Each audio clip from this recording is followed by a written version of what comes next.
Bienvenidos a una semana cualquiera en Bariloche. Soy Jorge, un desocupado más, y en este espacio me dedico a leer noticias que afectan directa o indirectamente al trabajo, al empleo y a la vida laboral de esta ciudad. Pueden ser noticias de esta semana, del anterior o de cualquier momento, porque muchas veces lo que pasó sigue teniendo consecuencias. Acá no hay opinión, solo hay lectura, solo información. Si valoras este tipo de contenido, suscríbete al canal, activa la campanita y déjame tu like, que es gratis y ayuda a que esto siga existiendo. Crisis comercial en Bariloche, sin turismo no hay trabajo, bajan las ventas y la competencia con Chile no ayuda, sin turismo que dinamice la economía, los comercios de Bariloche están en crisis, esperan la temporada de invierno para levantar. Hay rubros más golpeados que otros, pero el de indumentaria y accesorios son dos de los más afectados. Desde la Cámara de Comercio Local la preocupación es importante, turismo no hay, la preocupación que debería rondar el 60% en esta época no llega ni a la mitad y a su vez el poder adquisitivo de la población decayó muchísimo, manifestó al portal Elian Caramichos, presidente de la entidad. Si bien hay quienes afirman que mayo siempre fue un mes complicado, la baja en las ventas es un factor común, no tenemos estadísticas de comercios cerrados por el momento, pero sí después de mucho tiempo se empieza a ver locales vacíos cuando caminas por el centro.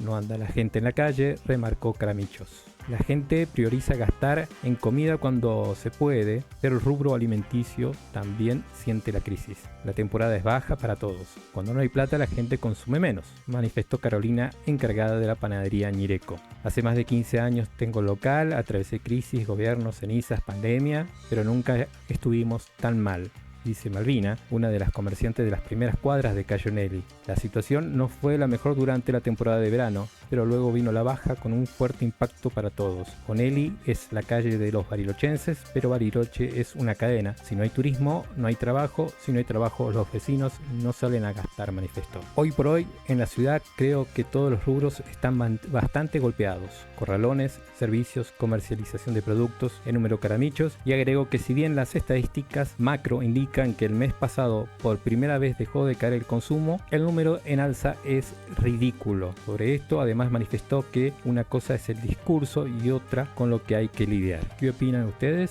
Los leo en los comentarios. Acá tenemos otra noticia relacionada con la caída de ventas. La caída de ventas en Bariloche alcanza hasta un 30% en temporada baja. La caída de las ventas en Bariloche se hace sentir con fuerza durante esta temporada baja, según informó la Cámara de Comercio Local. El presidente de la Cámara, Elian Caramichos, advirtió en este medio que hay una merma de entre un 20 y un 30% en ventas. A esto se le suma la menor rentabilidad por la suba de impuestos provinciales como ingresos brutos. Además, los viajes de residentes a Chile por precios más bajos impactan en el comercio local. Caramichos señaló que Chile viene impactando hace varios años, pero no estamos observando esos éxodos que se daban antes. Sin embargo, Caramichos aclaró que lamentablemente el poder adquisitivo ha caído lo suficiente como para ir hasta Chile con el viaje, con la estadía y todo. Ya no sea tanto negocio como era antes.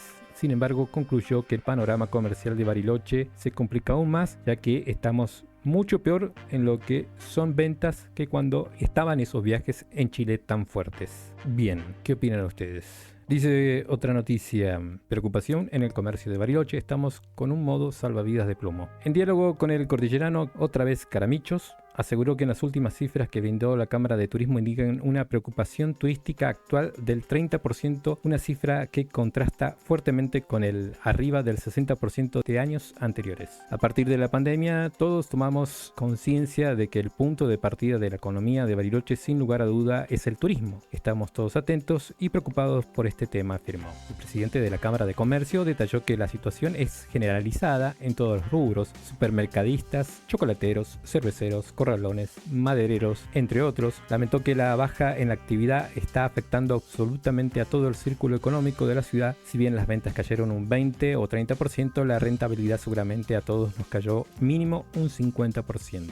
Ante este panorama, la Cámara de Comercio reafirmó el diálogo con las autoridades provinciales y municipales y explicó que luego de las últimas reuniones no obtuvimos respuestas favorables. La mayor crítica se centra en la postura del gobierno provincial. El gobierno nacional trata de reducir los impuestos para hacer más competitivos y la verdad que lo celebramos, pero por otro lado el gobierno provincial nos sube más de un 30% de ingresos brutos este mismo año, reclamó. Este incremento, según Caramichos, es un impuesto que afecta muchísimo a la cadena de comercialización dentro de las provincias, sumando más peso a este salvavidas de plomo que en muchos aspectos se vive en la Argentina. Albañil sufrió múltiples fracturas por la caída de una viga de 200 kilos, responsabilizan a la RT. Un albañil de Bariloche resultó gravemente herido al recibir el impacto de una viga metálica de más de 200 kilos que se desprendió de manera repentina durante una jornada laboral. La estructura cayó directamente sobre su pierna, provocándole fracturas múltiples que derivaron en secuelas permanentes e incapacidad laboral. El hecho ocurrió en una obra donde el trabajador cumplía funciones para la firma Las Cortes CRL. Tras el accidente fue trasladado al Sanatorio San Carlos, donde se le diagnosticó una fractura multifragmentaria con afectación del tobillo, la tibia y el hueso astrágalo. El tratamiento incluyó cirugía, rehabilitación prolongada e internaciones sucesivas por persistencia del dolor. La aseguradora Galeno ART reconoció el siniestro, pero tras la evaluación de la comisión médica le otorgó al trabajador apenas un 16,6% de incapacidad. Con respaldo médico, el operario impulsó una demanda en la justicia laboral donde se probó que su afección era sustancialmente mayor. La Cámara del Trabajo ordenó una pericia oficial que reveló secuelas severas, pérdida de movilidad, dolor crónico y limitación funcional que afectan su posibilidad de reinserción laboral.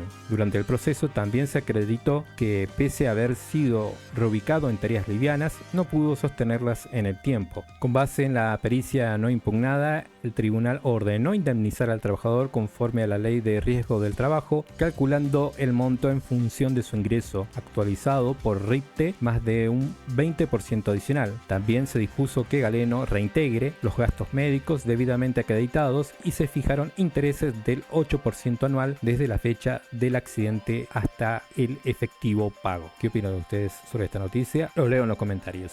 Dice la siguiente noticia: trabajaba en un hotel sin descanso ni para comer y deberán indemnizarla. Una mujer que se desempeñaba como mucama en un hotel de importante categoría de la ciudad denunció que la hacían trabajar turnos de 8 horas sin descanso, ni siquiera para comer. Cuando reclamó por la situación la despidieron y ahora deberán indemnizarla. La trabajadora recurrió a la justicia luego de que fuera despedida y el fuero laboral acreditó que el despido se debió a una represalia por los reclamos de la mujer al sentir vulnerados sus derechos. La mujer trabajó como mucama durante años en un hotel de Bariloche que pasó de ser de 5 a 4 estrellas a pedido de la misma empresa. Durante años le tocó atender entre 8 y 10 habitaciones por turno, sin conflictos, pero cuando cambió la categoría del hotel también cambió el trato laboral. Según detalló el fallo judicial, las mucamas comenzaron a limpiar hasta 12 habitaciones, incluidas cabañas con exigencias adicionales como el lavado de vajilla. La jornada se mantuvo de 8 horas, pero ya no incluía tiempo de descanso ni pausas para refrigerio. Testigos que fueron parte del proceso judicial afirmaron incluso que las trabajadoras debían elegir entre dejar tareas sin terminar o continuar trabajando sin comer. El hotel estaba casi siempre completo, lo que incrementaba aún más la presión. La denunciante fue una de las pocas que planteó formalmente la situación. Hubo una reunión con una gerente en la que, según relató una testigo, la sugirieron que fuera al correo a mandar su renuncia, porque había gente esperando su puesto. Días después fue despedida, sin que se desvinculara a ninguna otra persona del área. Durante el juicio, la empresa Alplax, sociedad anónima, negó la existencia de represalias y sostuvo que el despido se enmarcó en una reestructuración del personal. También afirmó que no se redujo el salario de la trabajadora, sino que se modificaron los componentes del recibo de sueldo sin afectar el monto final. El tribunal no convalidó esos argumentos y consideró acreditado que el despido se produjo como consecuencia de los reclamos, en un contexto de presión creciente y sin pausas laborales adecuadas. La empresa fue condenada a pagar una indemnización adicional equivalente a 6 sueldos junto con diferencias salariales e intereses. ¿Qué opinan ustedes sobre este caso? Los leo en los comentarios. Trabajadores de la salud rechazan el 0% de aumento y denuncian abandono del sistema público. El gremio APSPUR, Asociación Sindical de Salud Pública de Río Negro, volvió a manifestarse con fuerza frente a la crítica situación que atraviesa el sistema de salud pública provincial, tras la propuesta del gobierno de otorgar un 0% de aumento salarial. A través de un comunicado difundido calificaron la oferta como una vergüenza y señalaron que el Ejecutivo no cumple con sus obligaciones. El documento enumera una serie de problemáticas que afectan tanto a los trabajadores como a la atención de la población. Sueldos por debajo de la línea de pobreza, guardias obligatorias y horas extras para sobrevivir, precarización laboral y condiciones edilicias graves en hospitales como el Zonal de Bariloche o el de Sierra Grande, donde incluso hay sectores sin calefacción en pleno otoño. Además, denuncian el abandono de áreas esenciales como el parque automotor, la provisión de insumos médicos y la falta de personal. Esto no es gestión, es abandono deliberado, afirmaron. Desde el gremio también señalaron que el gobierno vuelve a prácticas fraudulentas como la compra de voluntades con pagos por guardias y extras no realizadas, mientras se busca responsabilizar a los trabajadores. Bajo consignas como no callamos, no somos cómplices, sí a la dignidad laboral y la salud no se vende, se defiende, desde APSPUR ratificaron su reclamo por condiciones de trabajo dignas y por el derecho de la población a una atención sanitaria adecuada. En este contexto se vienen llevando a cabo asambleas en distintos hospitales de la provincia, donde los equipos de salud analizan medidas ante lo que consideran una política de ajuste y desmantelamiento del sistema sanitario. ¿Qué opinan ustedes? Los leo en los comentarios. Bariloche se movilizó en defensa de la ciencia y alertó sobre el cientificidio. En sintonía con movilizaciones que se replicaron en distintos puntos del país, la comunidad científica, educativa y estudiantes de Bariloche se manifestó este miércoles en defensa de la ciencia y la tecnología. La jornada nacional tuvo como epicentro la preocupación por el ajuste presupuestario que impacta directamente en el sector, así como por las políticas que consideran perjudiciales para el desarrollo científico y tecnológico del país. La movilización de Bariloche contó con la participación de investigadores del CONICET, docentes y estudiantes de la Universidad Nacional del Comahue, así como de otras instituciones ligadas a la ciencia y a la tecnología. Durante la jornada se realizaron diversas actividades, incluyendo una concentración y una marcha por las calles céntricas donde se visibilizaron los reclamos y se alertó sobre las consecuencias del recorte de fondos y la desvalorización de la labor científica. El cientificismo fue utilizado por los manifestantes para describir el impacto que las políticas actuales tendrían en la capacidad del país para producir conocimiento, innovar y formar nuevos científicos. Se expresó además la preocupación por la posible paralización de proyectos de investigación, la fuga de cerebros y el desmantelamiento de instituciones clave para el desarrollo científico y tecnológico. Participaron investigadores del CONICET, docentes y estudiantes de la Universidad Nacional del Comahue. Advirtieron que el ajuste presupuestario no solo afecta a los investigadores, sino que también compromete el futuro de áreas estratégicas para el crecimiento y la soberanía nacional. La jornada de protesta en la ciudad lacustre se sumó al clamor a nivel nacional en defensa de un sector considerado fundamental para el progreso del país. Julia y sus hijos dieron pelea, viven en una casa de Bariloche desde 1936 y hoy estaba previsto el desalojo. El jueves a media mañana, con una temperatura de apenas 2 grados, Julia llegaba a su casa en la calle Onelli al 1700 desde tribunales sin saber que la esperaban cientos de personas en la vereda y en el patio de su casa. Julia no se va, tarareaban una y otra vez. La mujer de 74 años no pudo evitar el llanto, conmovida. Quienes la guardaban tampoco. Se fue abriendo un camino entre la multitud en la vereda para que pudiera pasar, pero avanzaba a paso lento porque se trenzaba con un abrazo con cada cara conocida que veía. A partir de las 8:30 los vecinos comenzaron a concentrarse en la casa de Julia Chávez, decididos a evitar el desalojo previsto para el jueves. 3 de ellos reunían firmas. Carteles por todos lados repudiaban el intento de desalojo. Julia y uno de sus 10 hijos concurrieron a declarar a primera hora con la esperanza de revertir la decisión judicial que no les permitía dormir desde hace semanas. Minuto antes de las 10 llegaron a Onelli y Mascardi y dieron la noticia que fue celebrada por la gente. Nos notifican de la Defensoría Pública que se suspende la medida de desalojo hasta nuevo aviso. Lanzó Pablo, el hijo de Julia, con la voz quebrada por la emoción. El desalojo es provisorio, no sabemos cuánto tiempo nos dan. El abogado abogados de los estafadores quieren un acuerdo para ver cuándo nos podemos ir pacíficamente. Nunca, gritaron muchos. Pablo siguió. Nos ofrecen que decidamos cuándo nos queremos ir, tranquilos. Es nuestra casa, no nos vamos a ir. Esta guerra sigue, no ganamos. Acabamos de empatar una batalla, no hay que bajar los brazos.